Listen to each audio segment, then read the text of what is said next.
Welcome to New Realities. I'm Alan Steinfeld, and I'm here in Los Angeles with my old friend Paul Aryeh. And what he's done here in Tarzana, outside of the main part of Los Angeles, is create a Shirdi Baba temple. And this is a really more than life-size statue of Shirdi Baba, because this is what was at the Kaleshwar temple when we met almost 20 years ago in India, Penakonda, India, the home and ashram of Swami Kaleshwar, who was a very magical, amazing being. I only knew him a short time. Of course, you spent a lot more time with Kaleshwar. 14 years. And I liked him as a person. Of course, he did some incredible miracles, manifestations, but tell me your first connection with Swami Kaleshwar and what hooked you, as he would say. Yeah, right. So it was in 1997 when I was invited to go up to Marin County, Northern California, to meet this saint, and he was going to be performing miracles and talking about the secrets of saints in India. And so I was, had just completed a 20-year practice of meditation. I was looking at, what was out there. And so it intrigued me. This was Kaleshwar. Kaleshwar. So I went to Northern California, and he gave a weekend retreat. And there were two things that struck me about the retreat. One was he would be performing miracles throughout the weekend. What would you say is a miracle for you? He would take his hand into a burning fire pit, take out hot ember coals, hold it in his hand, crush it with his hand, and manifest either a Shiva lingam or a necklace or some gemstone. That's pretty mind-blowing, right? Yeah, it was for me. It was pretty, I was intrigued, and I remember very vividly towards the end of that weekend, he had us all sit in a geometric, sacred geometry yantra in a configuration. And the meditation was so amazing. I mean, The energy. And on top of it, during the whole process, he would be spewing out vibhuti, which is sacred ash, from his mouth. Wow, I've never saw him do that. I mean, we came out of meditation, we looked around, there was like a thin coat of white ash throughout the room. And, this is after a 2-hour meditation. And so I began to recognize that the energy that he was carrying was really supernatural, and the message that he was teaching during this weekend was, there's no difference between you and me, between Jesus and Shirdi Sai Baba. If you implement the practices and if you repeat the mantras perfectly and you have real focus, you can attain that state of awareness and consciousness as well. That you get closer to God within you. And that intrigued me because all the other masters always held themselves above. And what I noticed is that he said, hey, I have this knowledge and I want to share it with you. You can get to the same level as a Jesus, as a Shirdi Sai Baba. Yeah, it's true. Swami never made himself greater than anyone, or that kind of distance between teacher and disciple. Right. I mean, the first time I saw him, my friend Paula, girlfriend Paula, was living at the ashram. I came to visit her, and I wanted to meet Swami. I come into where he's sitting in the fire pit, and we just smiled at each other with an understanding that we knew each other. There was just something where a welcoming, but a familiarity. He was somebody I felt I knew. Right. Or even first meeting, and right. we smiled at each other, and there was that understanding we had right from the beginning. Right. And I didn't get as much into the mantras or the teachings, but I liked who he was. I liked what he was bringing to his students. And why did he die so young? I mean, Yeah. What do you? Because he was a beautiful being, and he had so much to share. He kept saying his time was finished, but then he'd be here. But what happened? Because that was so shocking for me. Right. Right. I mean, if you care to share what you think. Yeah, I actually talked with him one-on-one many times about the length of his lifespan. And, we would sit together and talk about many different deep points around the fire pit, his holy dhuni. And, he would reiterate to me often that his time on the planet is short. And, hearing that, it was a little bit shocking, and it was a little bit kind of disturbing to hear that someone would say that, oh, I'm going to be leaving the planet soon, and that he wouldn't be around for very much longer. So, when I heard that, he explained to me that his purpose and his reason for being on the planet and incarnating was to bring this knowledge. And that because the negativity would attack him, that his lifespan would be short. Because he brought so much light in. Yeah, I mean, it's just the nature of this world that, a great being can only be around for a short period of time. Same thing with Vivekananda. Vivekananda wasn't around very long. Right. All the really great saints, they have a purpose and they have a mission. And his mission was to bring this knowledge into the creation and bring this knowledge to students and carrying on the mechanisms of what he taught. What is a crystallization of that knowledge? What would be the knowledge if you could communicate it? I mean, because you Yeah, no, his knowledge was that God exists within you as a great light. That you need to just remove the darkness, so to speak. You need to remove the blocks. You need to remove the dust that is on the mirror, so you can see who you are, where you came from. What is this world really about? Life and death. Who is Mother Divine? And these great saints, these great beings that came to this planet, what was their message? And what were the tools that they imparted to their students? So Swami gave the students and you tools that you're now sharing in this beautiful temple here, this beautiful Shirdi Baba temple. What are those tools? Well, these are the tools of enlightenment. These are the tools of coming to understand the nature of the creation.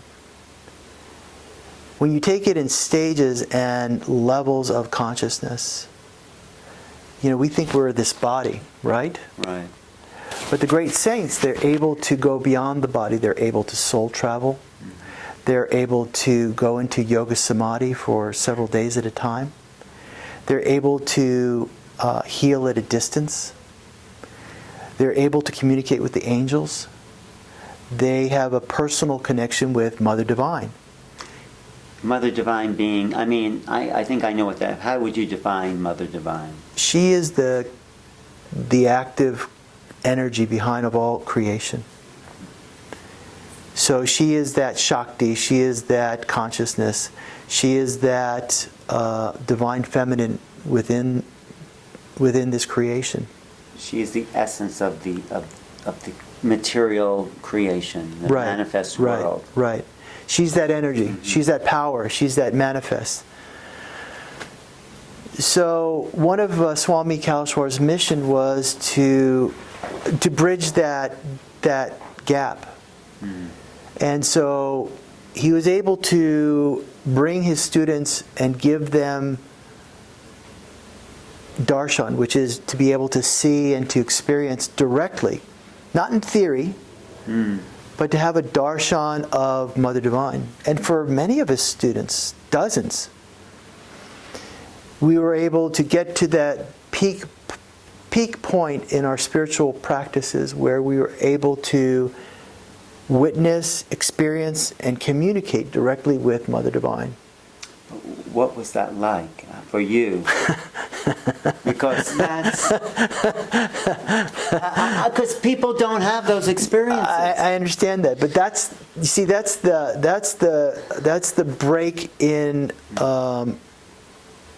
consciousness that's happening right now. He came specifically to the planet to break it from theory and concept to experience and transformation. True miracles. True miracles. Yes. True manifestation of the divine in form. In form. Because that's really, then your whole consciousness shifts. Your whole consciousness, you understand reality from a different perspective. You know, when I had Mother Divine Darshan, it was an instant recognition. I remember her form. I remember what she was wearing. When you say you had that, just to explain, this being appeared in front of you, right? Is that just like you? Just like me. Just like dressed me. maybe a little different. Definitely dressed a little different. Did she sort of like come into form, like teleporting, like from energy into matter? How did she suddenly appear? This actually happened in the inner bedroom of Sri Kaleshwar, where he did a lot of meditation and a lot of practices and so on and so forth. So during this process, a group of us we weren't even warned. You know, he said, okay, we're going to do a process. Okay, great. The master says we're going to do a process. We didn't know what to expect. You know, but he said, okay, fine. Everybody line up and we'll go into his room. And by the time that I started getting close to the door, I recognized on people's faces that there was something behind the curtain that I was going to experience in that moment. And sure enough, when I entered the room, I mean, the whole room had a glistening vibration. And in it, she stood right in front of me. And Swami was there, and I was there. And there were other people there? No, one by one. And she was a being, glowing, or like... She was in one of the forms of Mother Divine. And what was the energy you felt off of her? It was immediate recognition. I mean, she recognized me, and I recognized her. There was instant communication. And I received some things from her in that darshan, and some boons, some gifts. Because you don't have these experiences just for the sake of a high experience. Right, it's not, oh, that was a good one, let's get the t-shirt. No, it's for a higher purpose. It's for a higher purpose, and the higher purpose is to bring that energy in service of other people. What's incredible is he was able to call forth that manifestation through his intention. I mean, that's his greatness. You know, that is his miracle energy in action. So a bunch of people, you came in one at a time, and a bunch of people saw this emanation. And what would you say the Mother Divine is the physical incarnation, or that incarnate of the material world? I mean, who is this being? As an example, Mahakali. Yes. She is one of the forms that removes negativity and is highest love, positivity, that manifests. I mean, you know it in Indian mystical tradition. Mahakali is that fierce form of the mother's energy. Mm-hmm. And, you know, they're different forms, but, you know, as an example, Mahakali is the Ramakrishna Paramahamsa used to have darshan of Mahakali every night. She'd come. She would come. And she would instruct him. And she would have conversations with him. So we hear about all these great saints having these experiences. And here's this great saint, Sri Kaleshwar, and he linked his students directly with Mother Divine in a way that there was a bond, there was a link, there was a channel. And now, you know, I can see in retrospect how that relation has evolved and developed over time. I just want to say these are not hallucinations, they're not psychological manifestations, they're not symbology, they are actualities. Yeah, right, exactly. There is a being there that cannot be just like you're there or whoever you're talking to is there. You're not hallucinating it's not like there's, and they're not just people or there's a higher grace that flows through them when you're in that presence. Right.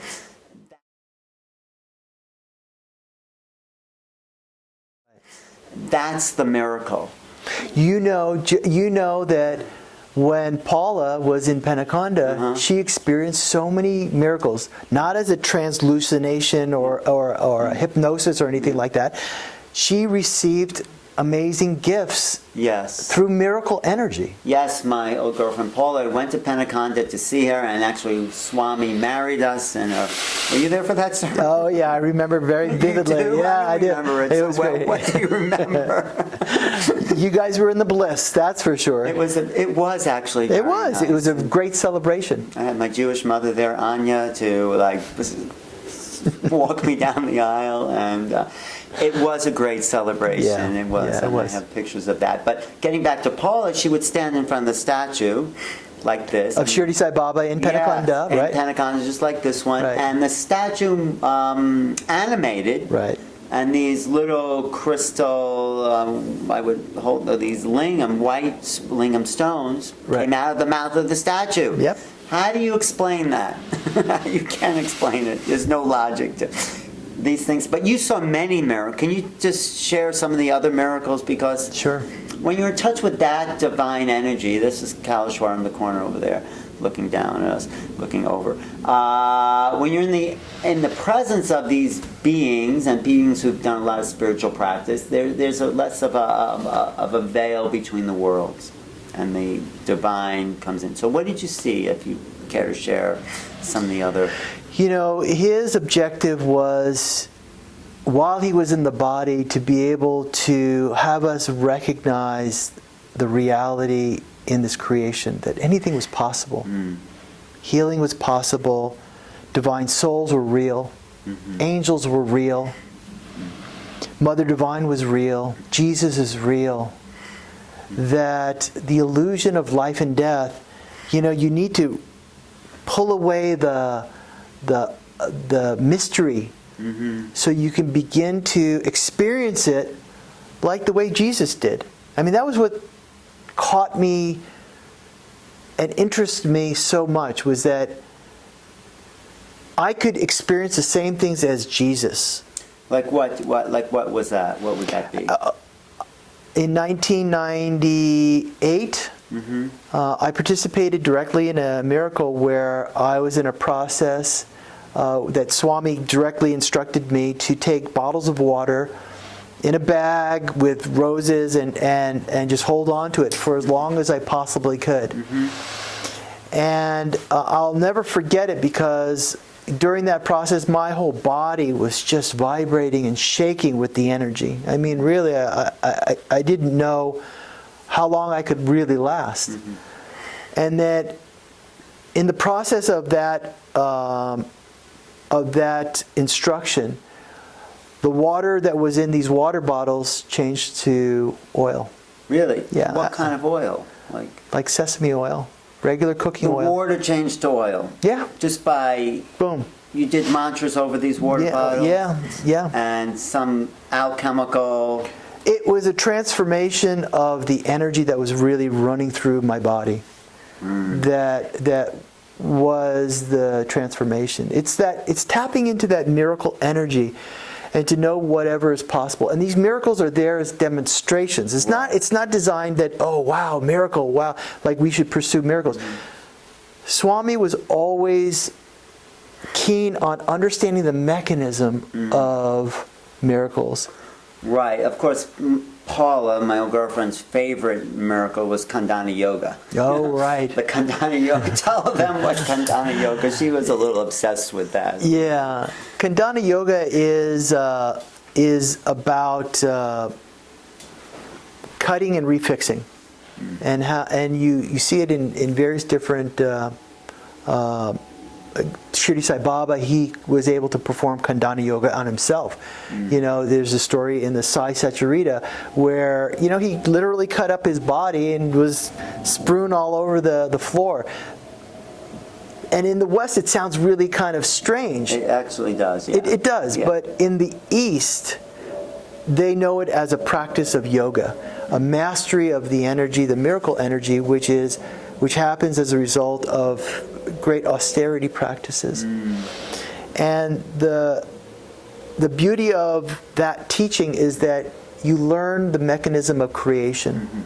But you participate, share what you participated in one. I participated in a Kundalini Yoga where we... I know it sounds a little weird. It sounds a little weird, but it really wasn't. Everything was okay. Everything was okay.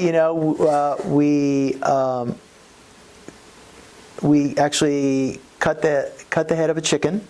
Were you the one who cut the head? I held on to the chicken. And someone else cut the head? Yeah, right. It was a chicken, a wild chicken they held. And it wasn't like it was designed to prove a point. Right. So someone cut the head, you're holding a chicken, someone cuts the head, and then Swami does what? And then he said, okay, we'll put it there on the floor and we'll cover it with a basket, and then we'll just refix it. Wait, so the head was here and the body was there? It was right there, both of them. So they were not attached, though? The head was not, or slightly attached? Yeah, slightly. Right. And the point of it is that, okay, we took a break, and then he called us back, and we locked the doors, and we had guards standing at the door. And the amazing thing is that when he called us back and we went inside,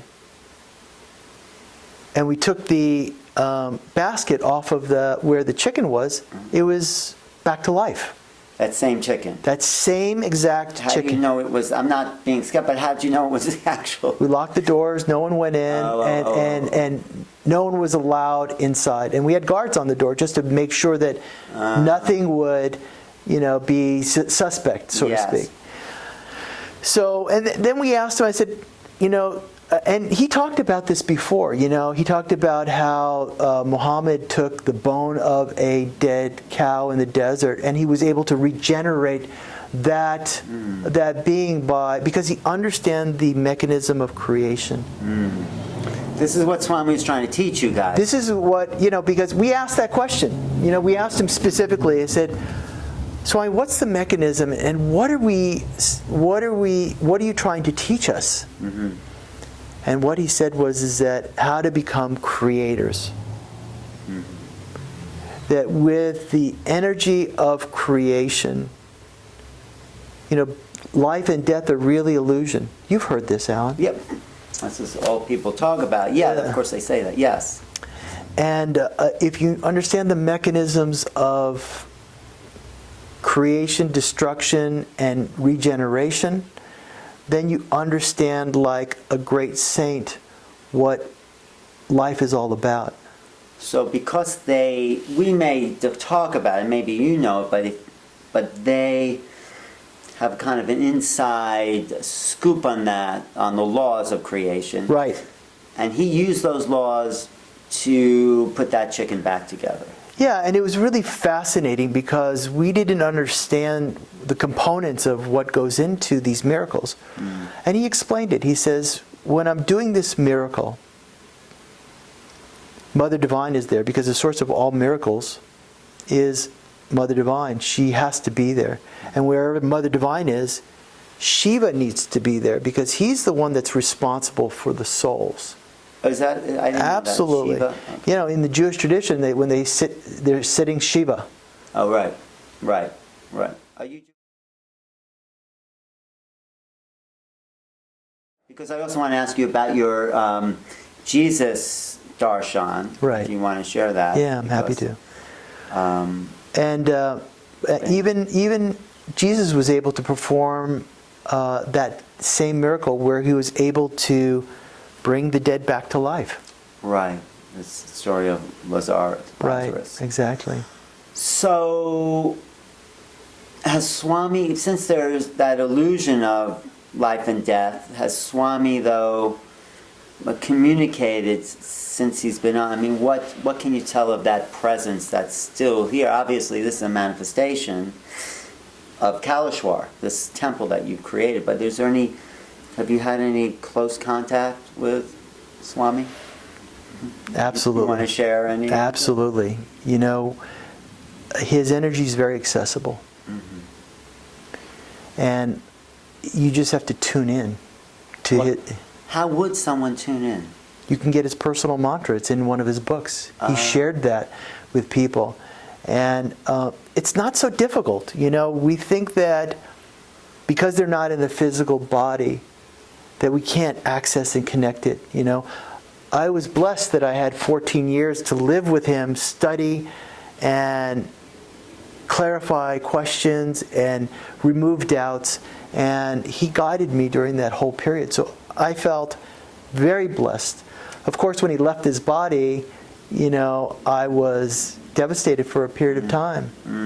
You were? Yeah, absolutely. Well, it was shocking. It was like, boom, he drank, or whatever got to him. I don't know. Yeah. It was very quick. But he knew he was going because he knew that his time was limited. And everything that he wanted to achieve, he really did achieve. And in fact, I knew that towards the end of 2011. I knew that when I came back in 2012 January, which was just a month before he would leave, that everything that he wanted to give me, I received. He had even built a Dwakamai to put his body in, didn't he? Right. I mean, right. people weren't aware of that's what he was doing. Right. And there's a lingam stone in that Dwakamai that would spill out Amrit, right? That's what he said. Yes, absolutely. Did you see that? I mean, I've seen that he has a soul object, which is a emerald lingam, very similar to one that we have here, that has bled sacred honey or amrutam.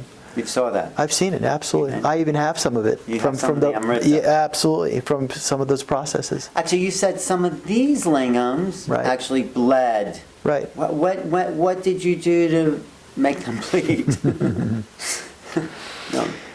No. It was 2018, last June, and it was a week before Guru Purnima. And we were doing a 4-week series on the Guru principle. And we took a process.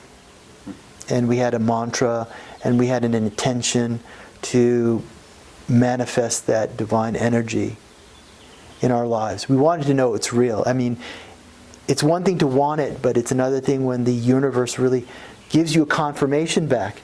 You know, it's like, wow.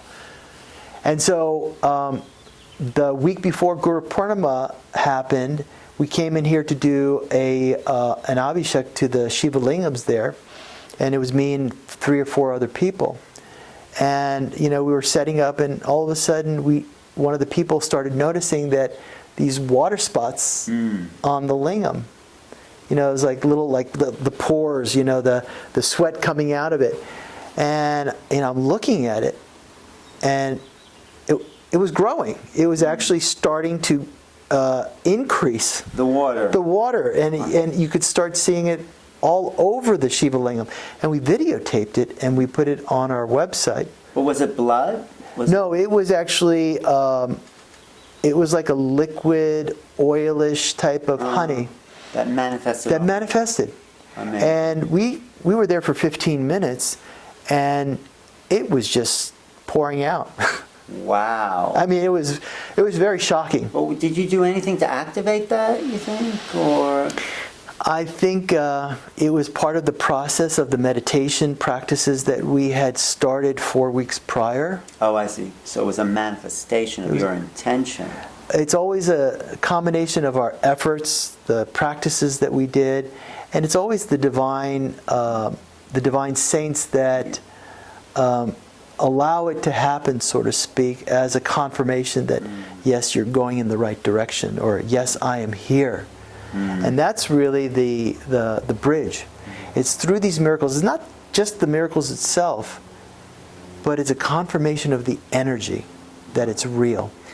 And that's great for students and for people who need the confirmation. Right. There actually is people I know in New York who have never met Kaleshwar, but feel they are students of Kaleshwar. Right.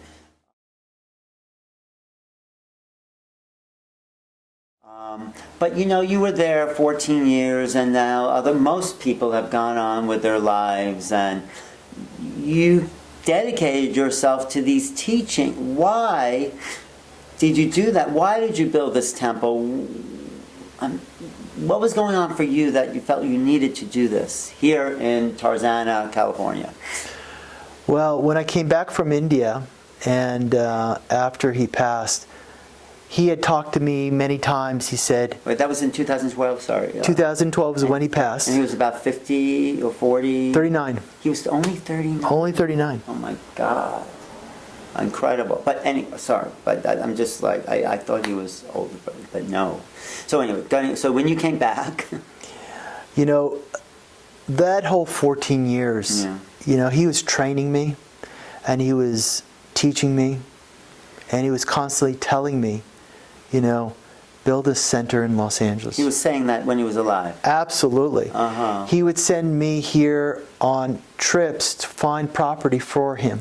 Mm-hmm. And,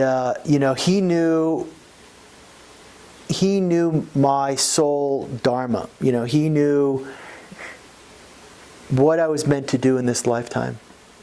Which is? To bring this healing energy and this knowledge and these deep techniques to other people. I mean, it's one thing for myself because it's transformed me. Right. It's another thing to be able to teach others and watch the transformation that happens to them. I have to say you are transformed. I mean, when I knew you 19, 20 years ago, I felt it was harder to connect. You were so focused on Swami. There was not that place, and you were so dedicated back then. But now you're more open. I feel there's more of a connection. There's more expansion because you're bringing this out to the world. So I mean, just my personal. Plus the fact, Alan, I've changed. Yes, that's what I'm saying. You have changed. That's what I see. Yes. And the change is that, my heart is much more open. Mm-hmm. I am much more connected with my soul vibrations. Mm-hmm. I'm present. When I'm here with you, I am fully engaged and present with Alan Steinfeld. Mm-hmm. That's who I am. Yes. But I see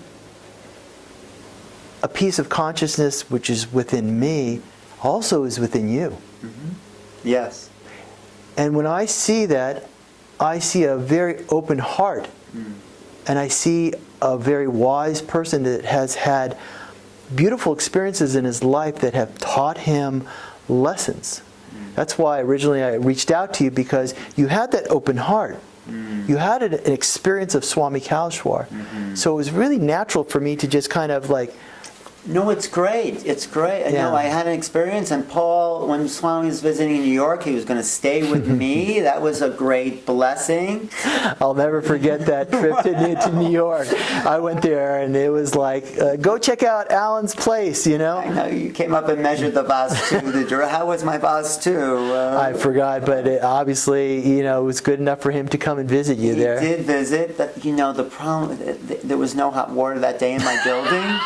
He wanted to take a bath. I left him alone in the apartment, and there's no hot water. It was awful. It was quite an embarrassment because there was a beautiful being visiting me, and anyway, it all worked out for the best. We Right. hosted him in New York, and it was, yeah.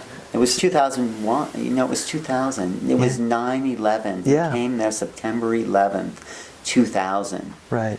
And, you know, that's pretty strange, right? Right. That's very synchronistic for sure. Yeah. So, yeah, but... So getting back to why I created this. Yeah, and your transformation in this. You know, I tested all these techniques. You know, I needed to test it for myself. You know, if it's not real for me, I don't want to share something that I don't have a direct experience, whether it be a meditation technique, whether it be a process, or whether it be a concept that Swami taught. I wanted to really experience it for myself. And for me, you know, since 2012, this past 7 years, has been a great digestion of the energy and to introspection and to figure out what is it that I received. What is this value proposition that I'm sharing with other people? What's my experience of it? And so I tested the energy, and it's real. What was it that made you... I mean, I'm sure it is real, but what was it that you felt? What was real? What did you receive then? The presence of the divine in my life is so profound and so pronounced. Everywhere that I go, I feel this presence of divine protection, divine love. Love, you feel that. You feel it because I mean, it's a palpable. It's a palpable thing, you know. It's not to say that I always used to be this way. Yeah. I used to be very heartbroken. You know, I had a lot of trauma and a lot of heartbreak in my life. And during this 14 years, and even since then, you know, I've released so much of that poison. I've taken that poison and I've learned how to create nectar in my life. I release the poison, and it creates more space for me to put love in its place, consciously. And, you know, it's not to say that I don't have my tough days and my challenges and my tough times, but I always go back to my heart. Because love is the greatest weapon, and it's the highest vibration to embrace. And I could say very practically that I have so much more love now, so much more compassion, so much more patience and faith in myself, that there is a divine vibration within me. And that's what we have to offer all our interactions. You know, there's going to be negativity out there, for sure. Whenever there's positivity, there's going to be negativity. But how you master that negativity, that is the key. You know? Swami taught you that. Absolutely. Because the tools, the techniques, you know, I simply will be in a person's presence if they're having a rough day or if they're heartbroken. After 5 or 10 minutes of being in this space, all that tension kind of releases itself. And through the power of love, you can heal anything. So you've created this temple out of love. Yeah. Is this your main focus living here in LA, or do you? It's one of the things that I do. You know, the temple right now is really it's self-sustaining. You know, it took us 6 years to really establish the vibrations here. So now the vibrations are kind of like autopilot, that when people come here and they sit down, just sitting down and closing their eyes to meditate, the vibrations, the positive, uplifting vibrations are designed to change you from within. And I've seen it so many times. Hundreds and hundreds of people that have come here. I mean, it's only 900 square feet. Yeah, it's a garage, really. Yeah. But we transformed it into a powerful temple that the vibrations is what transforms people. Well, let's talk about Shirdi and the statue, or it's not really, what would you call this? Not really it's a statue, but there's another word for this, right? It's called a murti, which means Right. enlivened statue, Right, meaning that his consciousness lives in that statue.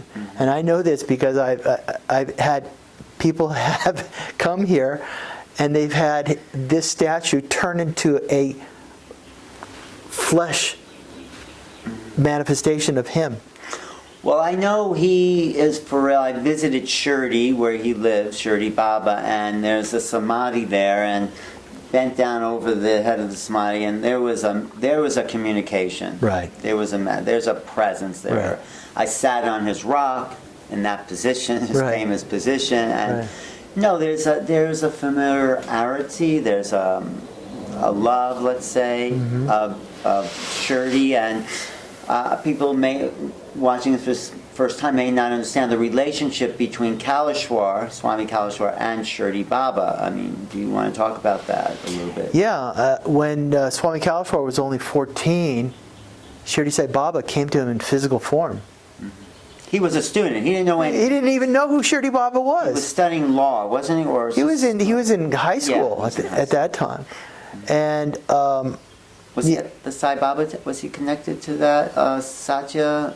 Was he connected to that? no, he was just being a student. Right. Right. He was, and then out of nowhere, Shirdi Sai Baba came to him in physical form This little old beggar. with a bag, and he said, "Hey, you want some food?" And Swami Kaleshwar didn't know who he was, so he said, I don't know. So along this conversation, Swami Kaleshwar got connected to Shirdi Sai Baba. It wasn't until later that he realized, oh my God, that was Shirdi Sai Baba. No, he left some food. He mixed the food. Mixed the food. It's in his book. Yeah. And the point of it is that Shirdi Sai Baba came to him and said, you have a mission. You have a dharma. You can't recognize it now. But your mission is to help so many people that you can't see that. You can't see your soul and what its destiny is in store for you. And from that moment on, Shirdi Sai Baba never left him. And Shirdi Sai Baba lived till 1918. Right. And this happened at how old was he? At what year? Was 14? He was what? That was like in 1992 or 3. Right. And that became his lifelong teacher. Right. Shirdi became his teacher. Yeah, so Shirdi Sai Baba came to him so many times in dreams and other manifestations and communicated with him and guided him. That's the key, because these divine souls are still present with us. We can't see them, we can kind of feel their presence, but when they manifest, it's like, wow. So that's what, bless you. That's what, bless you again. Thank you. That's what directed Swami Kaleshwar to do this work, which was about the knowledge, which is about the mantras, about the yantras, about the techniques of transformation, about, how do you take a normal person and make them into someone who can recognize the angels, or to have an experience of Mother Divine, or a visitation of these great beings. So Swami met Swami Kaleshwar met Baba, Shirdi Sai Baba, and then he became impassioned to study the ancient techniques, the Vedas, the palm leaves, where he accessed these mantras, and of course the direct teaching from Shirdi to Kaleshwar Right. is what he really communicated to the students, right? Right. And then how did he get so connected to Jesus, Swami? Yeah, that's Sri Kaleshwar already incarnated in this lifetime with that connection with Jesus. Oh, okay, I didn't know that. And, he talked about it. He said Jesus came to him once, and Jesus showed him how 2,000 years ago he had access to the same knowledge and the same teachings. And that 2,000 years ago, Sri Kaleshwar made a commitment with Jesus to bring this knowledge to the planet, to help the planet. And it's quite interesting because, we asked, him, we had the ability to ask Sri Kaleshwar questions like this, Right. What's your relationship with Jesus? What happened 2,000 years ago? What got in the way of bringing out that knowledge then? How can we not make the same mistake from 2,000 years ago now? And we found out in these dialogues, in these conversations, that for many of us students, we had this close relationship, not just with Swami Kaleshwar, but also with Jesus. And that opened up a whole nother reality. Because then you had a manifestation of Jesus. Right. What happened with that? That was in June of 2008. And we were told we were going to do a process. We weren't told the specifics of it, just to come and be prepared. And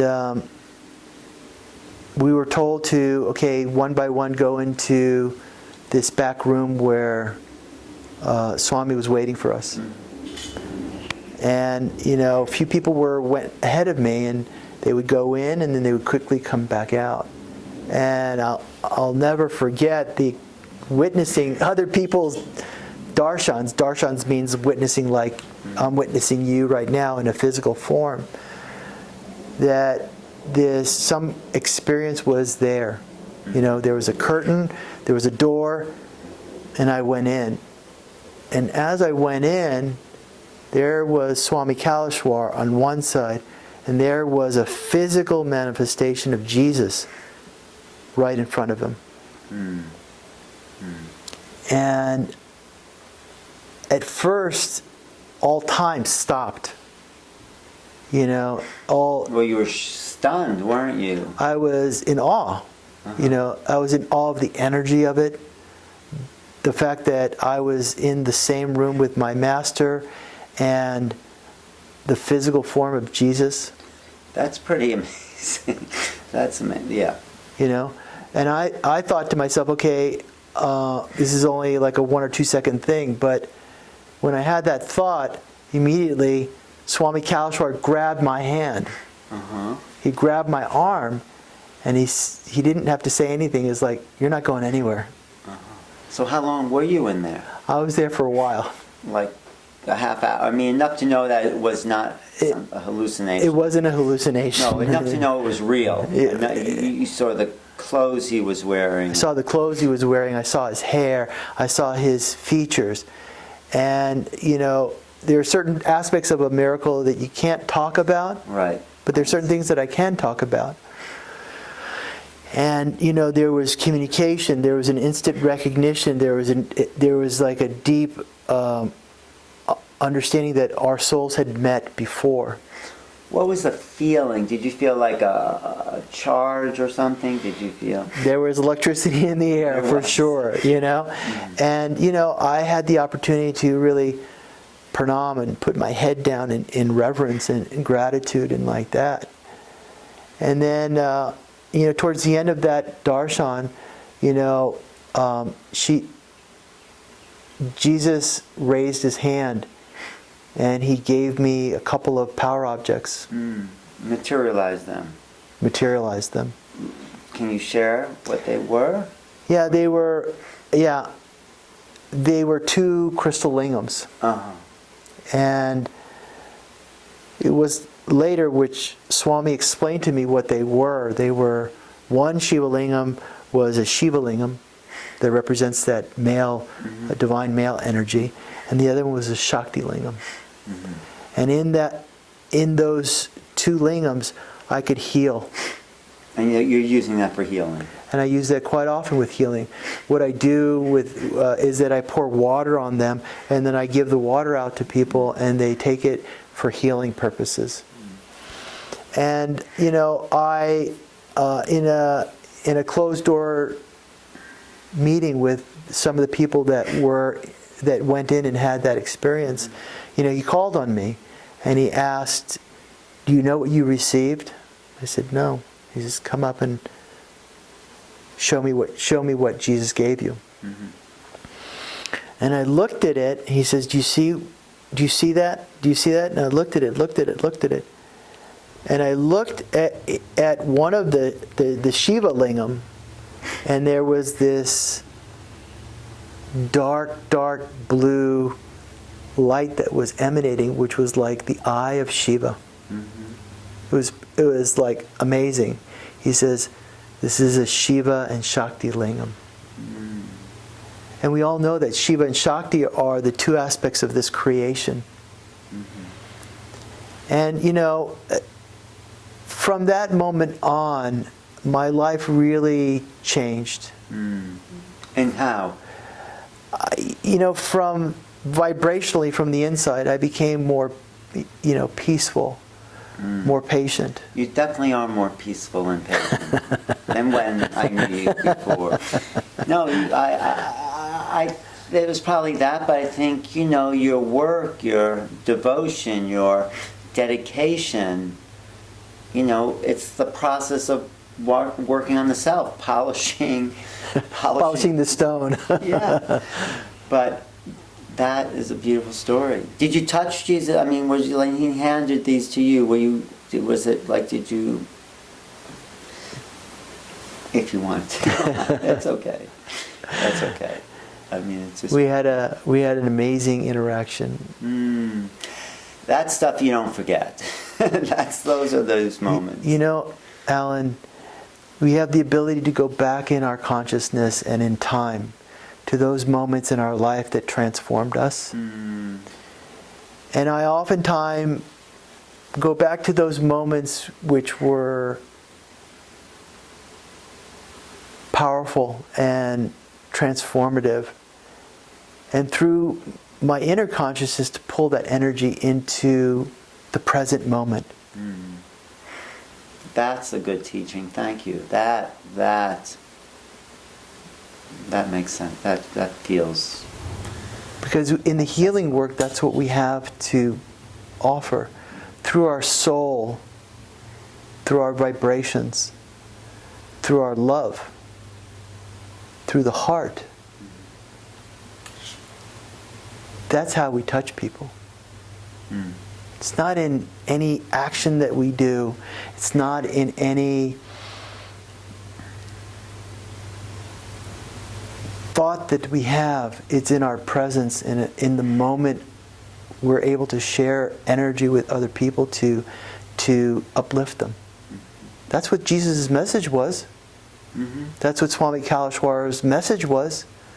That's what Yogananda's message was. And Shirdi Baba's message. Shirdi Sai Baba. So these experiences, through the transformation, I bring it forward in service of other people to help however which way I can.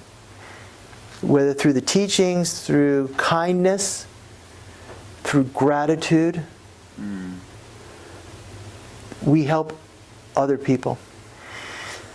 Yeah, and by creating a space for people to come and feel some of what you've experienced and brought Right. back into this place. Right. In a way, it's a bit of a microcosm of the Penteconda. Right, absolutely. Even the floor reminds me of Penteconda, right? Marble floors. The marble floors, the statue, the myrti, and every day you pour water on this. Yes. And whether there's people here or not, Yep. you, like at a certain time of day, you do this, like In the morning times. In the morning, you take a and you unclothe the statue. Right. You pour the water Right. on, and you say some mantras. Right. And that's your spiritual practice in a way. Yeah, I mean, I meditate every day. I use mantras. I use yantras. I read the teachings. But I just want to say it's not idol worship, which of course the Jews broke. This is a way of cleansing yourself. It's a way of connecting to the divine. Through an action. But when you clean the statue, there's a purification of your own soul. It really is, the power of the water element is really not to be underestimated.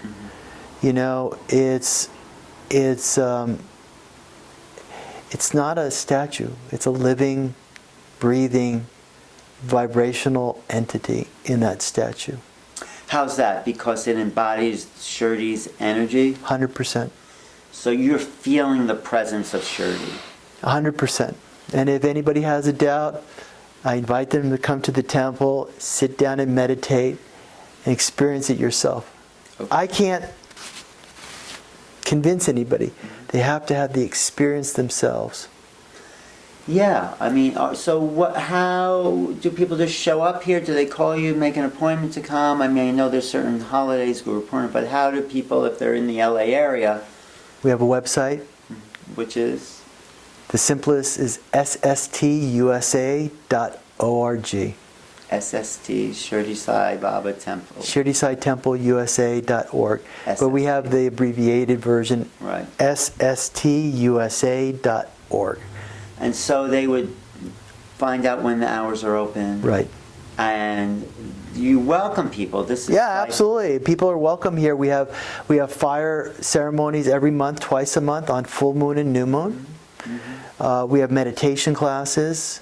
We have online courses, and we do quite a bit. The temple is one aspect of the work I do.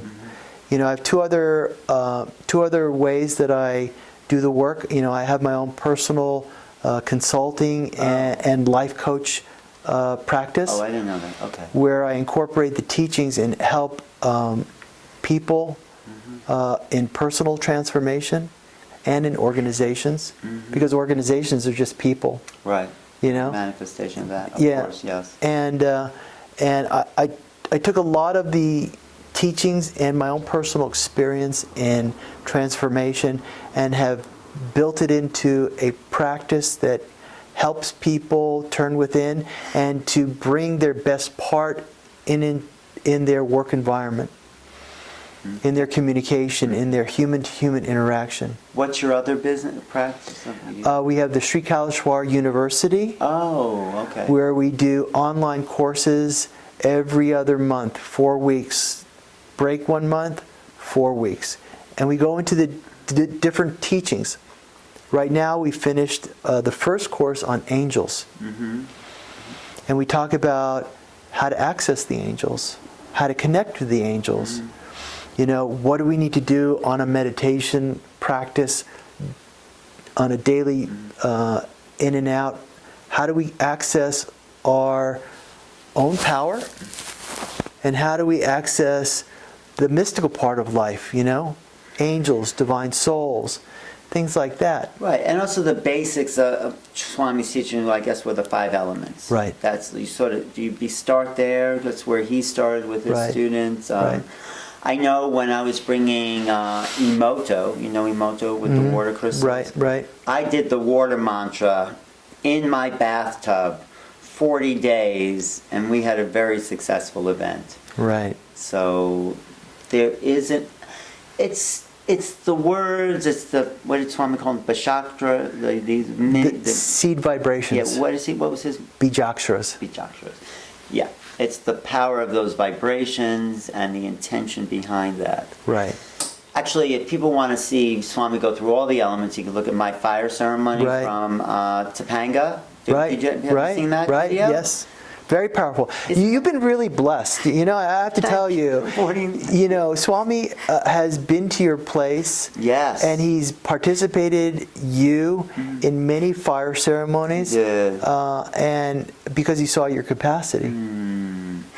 Well, this is one of the reasons I came here to visit this temple. No, it's true because because you're carrying the lineage. It's my tribute to, I would say, a dear friend. Right.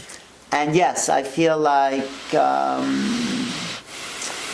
there's a recognition of a presence that, I mean, I can ask you what your experience, but I also have my own feelings of that connection. Right. With little pictures around my house, Right. or even online. I'll Right. show you I still carry the wedding of me, Paula, and Swami in Right. that.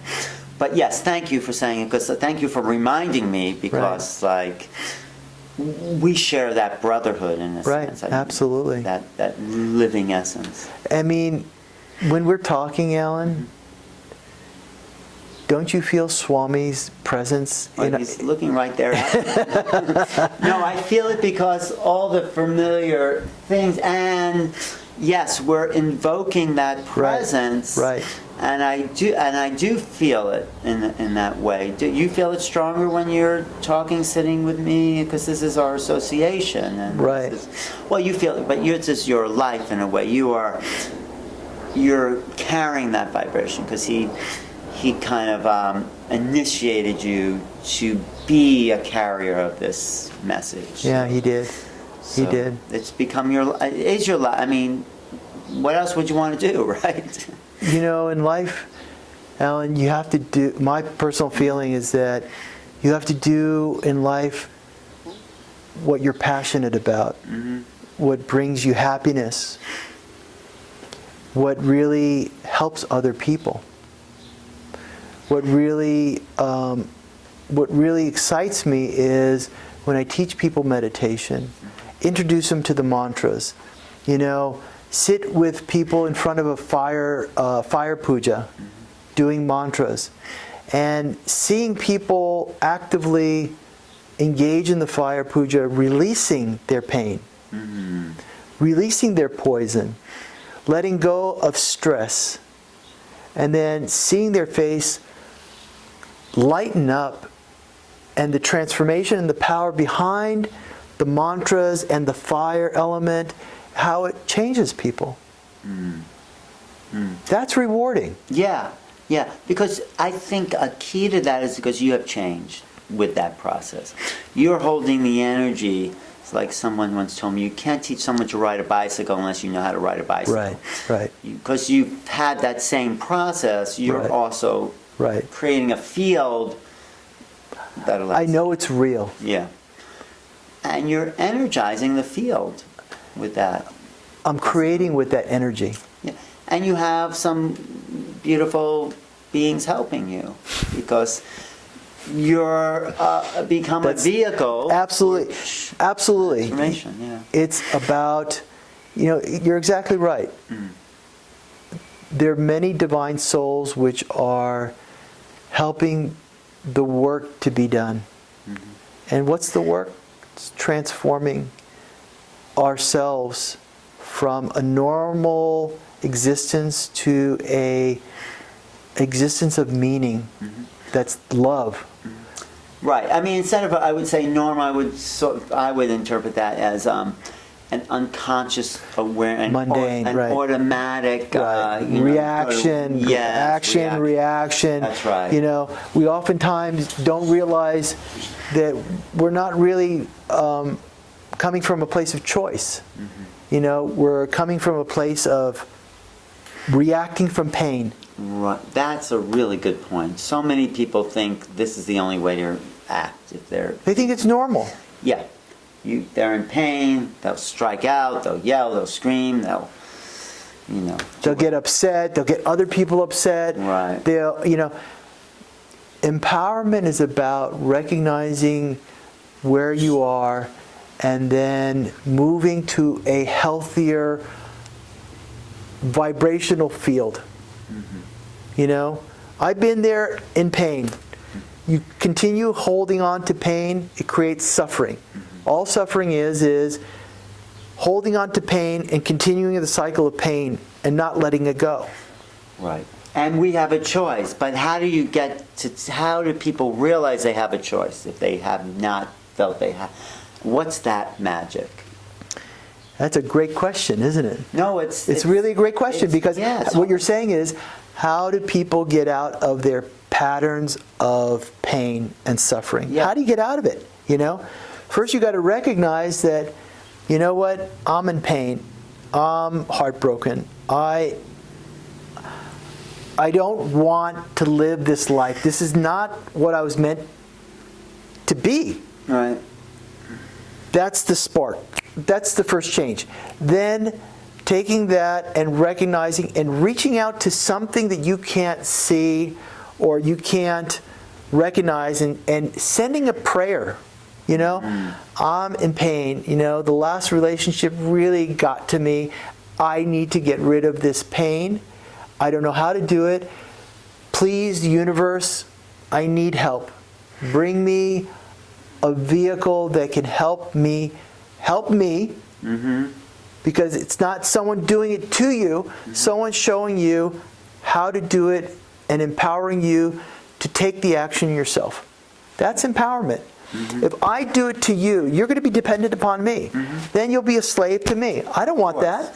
And people don't want that really. They want to be self-empowered. They want to be self-empowered. Right. So what you do is you give them the tools that have been tested and proven.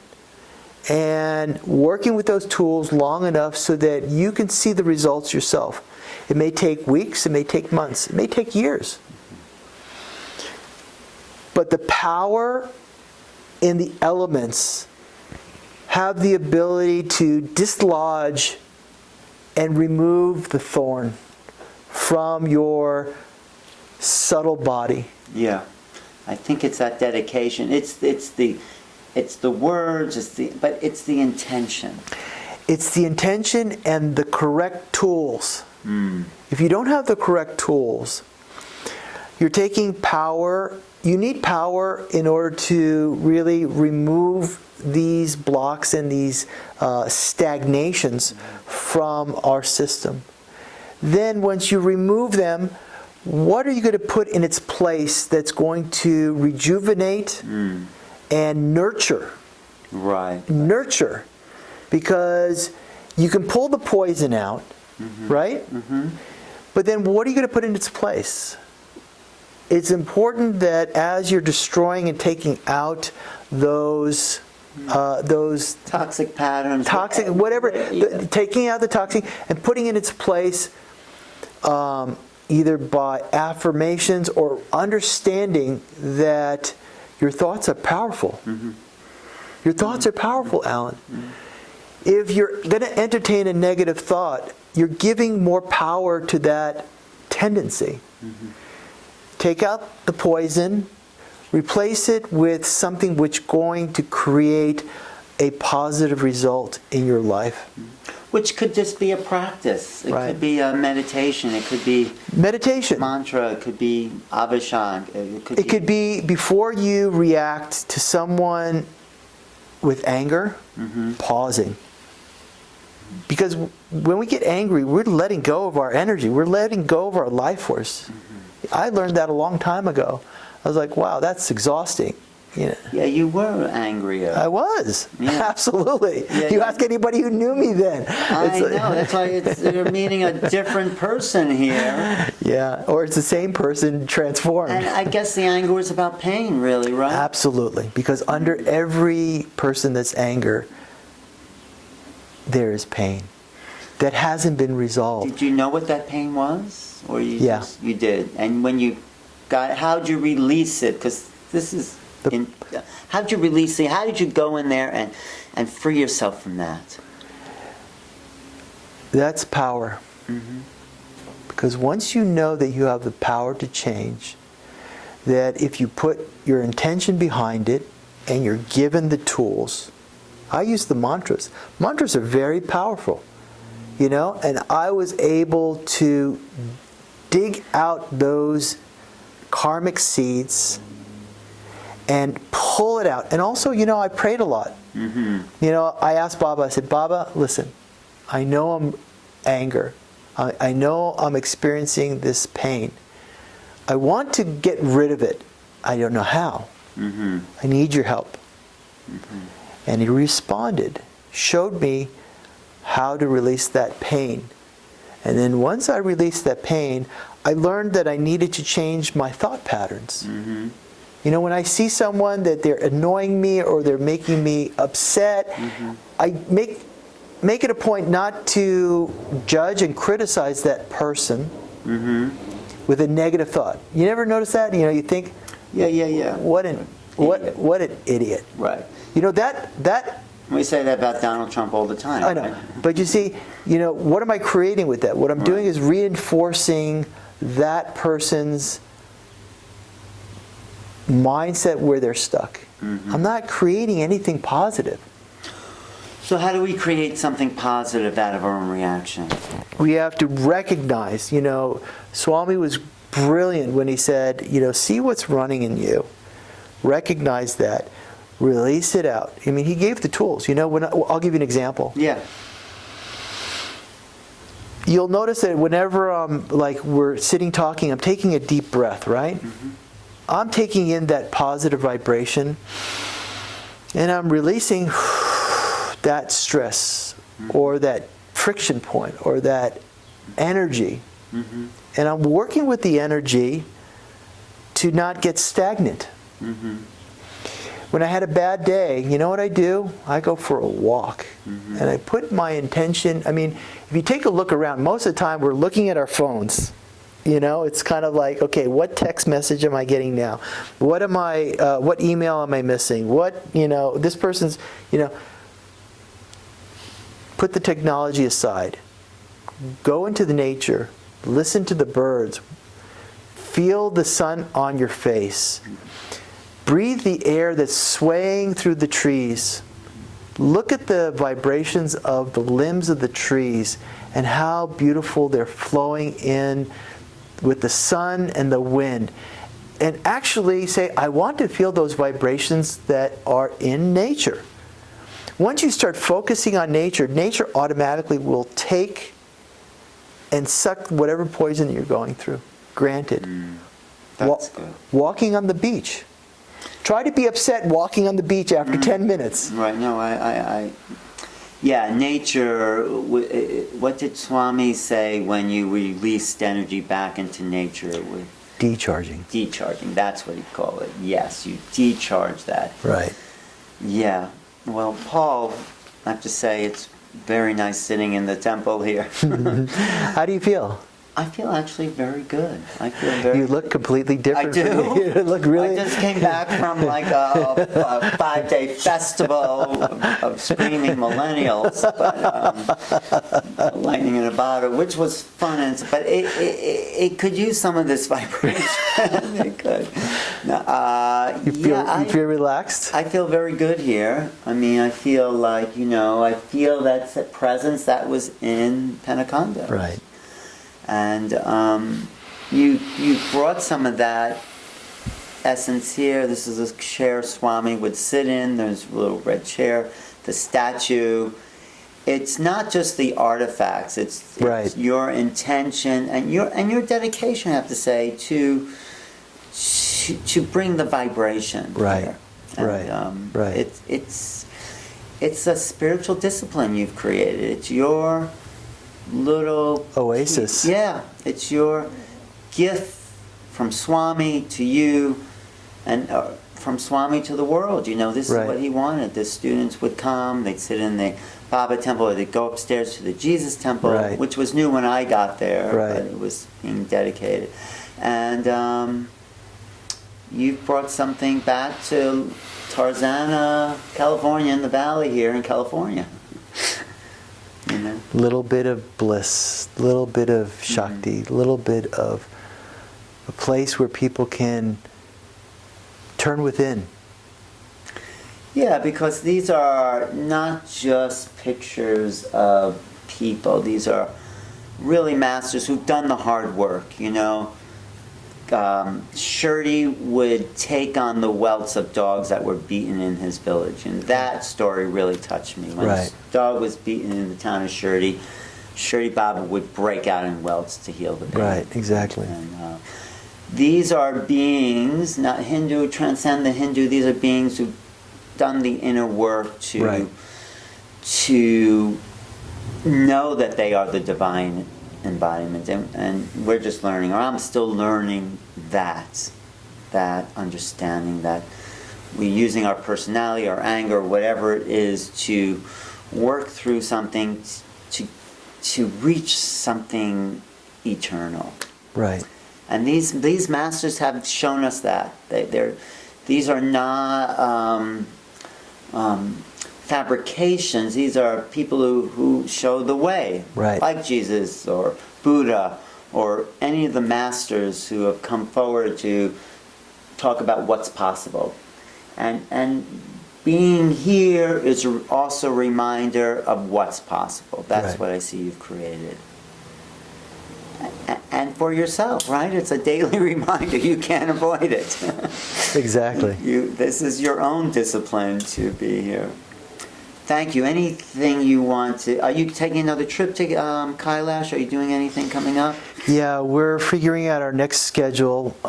We take groups of maybe 8 or 9 people maximum. We've been to Mount Kailash. The home of Shiva. The home of Shiva. Yes. We take them to southern India. We take them to northern India. You know, one of the things that Swami trained me in was going to all these power spots. And the beauty of power spots is you don't have to worry about meditating. Automatically you'll go into meditation by going to these specific places. And each one has its unique quality and vibration. And it's like standing underneath a waterfall. You don't have to worry about getting wet. It automatically happens. Yeah. You know what I'm saying? Yeah, the earth energies, whatever is the activating force, puts you into an altered state. Yes. Right. You don't need to do ayahuasca. Yeah, you don't need ayahuasca. That's just a temporary solution and a glimpse. Yeah, I don't even. Yeah, it's not even a solution. It's also a distraction. Exactly. But these trips are really powerful. They're usually 2.5 weeks, and they're very profound. I mean, every single person that's been on these power journeys with us, they come back a different person. You have an experience, I know. I mean, it's just transforming, and it stays with you for a long time. Yeah. And it integrates and it digests over periods of months and months and months and months. So it's a real life-changing journey. How do they find out about those journeys? Go to the website. Everything's posted there. SSTUSA.org. Okay. Just send me a message via email saying, I'm interested in your journeys to India. What's your email? Paul, I'll give you my webpage, paul@paularyeh.com or .org. Aryeh is ARYEH.com. Okay. So that's my personal website. So you can see the transformation that I do on that. And then you can go to SSTUSA.org and just send an email. It's very easy. Just go to contact and you just fill out the form and you send me the email. It's really easy. Well, thanks for opening up your home and reminiscing about old times. Yeah, and just talking about these experiences. Yeah. We spent a lot of time in India. I mean, that was an amazing time. I have to tell you, Alan, when you were with Swami interviewing him, and people should see these. Actually, I'm going to roll in some of this. Yeah, Yes. roll in some of these interviews, because some of the questions that you ask are just so perfect. Oh. And just the way that Swami has he answered these questions were just so brilliant. And it was like, I mean, you were asking great questions then. I mean, you're asking really great questions now. You know, you get to the meat of it. Yeah, I felt close with Swami, and I felt like he would be honest with me and tell me, you know, he never hid anything. I mean, Not he at may all. not tell you all the secrets, but he shared his process, his being. You know? Right. One story was when Paula got this statue, this like gray stone statue of Jesus. Do you know that one? That little statue. He just gave it to us and just said, "Ask for what you want before he Wow. gives the statue." And I said, when I said joy, and this vibhuti just was showered all over the room. This was in Washington State when we met him up there. Yeah. Wow. Yeah, it was.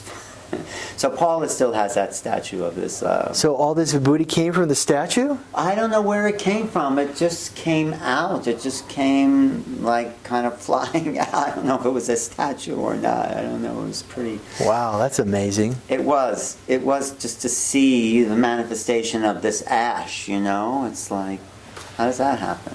That's what he talks about. Yeah. You know, that's one of the teachings, you know, how to manifest these things. Well, some people manifesting Shiva Lingam. Was that process something you did? To ingest it and then to... No, I wasn't part of that process, Right. but I know a few people that actually, you know, I manifested Shiva Lingam through Jesus, so Right. that was fine with me. That's okay. No, there's some people that... No, yeah, absolutely. But all in all, it's great to have met these truly magical beings on the journey to awakening ourselves. Right. Thank you for coming down Hey. here. It's really great. I go where you invited me, and I was here in the neighborhood. It took a while, but I was persistent You were for good. sure. I appreciate that, though. I mean, yeah, someone invites me, I'll think about it, and then it's like, and then it just happened that here I was, and thank you for being that. Thank you for accepting. That was really a big honor for me, because you do such a great job with your reality TV. Yeah. It's really great. I mean, you're touching a lot of people's lives with that channel. I'm doing it for that, but I'm doing it because I want to know. I'm doing it, and then if I can share what I know with other people, great. But this is sort of my journey, and if other people can benefit from our conversation or get a little piece, that's added benefit. I mean, Right. I'm happy about that. To do, that's my service. It's like your Abhishek, right? Right. I'm doing this because... But it's helping people on their journey, because Yes. you're interviewing people that are in that space of transformation and consciousness movement and the healing arts, and you know, this is what the world needs. Well, that's why I think it is. That's why I'm compelled to do it. I'm just doing it because you're just doing it because this is what we're compelled to do. Yeah. Swami did it because that was his mission. Right. So thank you. Well, thank you for saying that. I appreciate that. And Paul Aryeh, here at the Shirdi Baba Temple and the Kaleshwar tribute here in Tarzana, California, just outside of LA. I guess it's in the valley. I'm Alan Steinfeld. If you want to reach me, go to New Realities at earthlink.net, newrealities.com, and let me know what you think about this. And thanks for watching.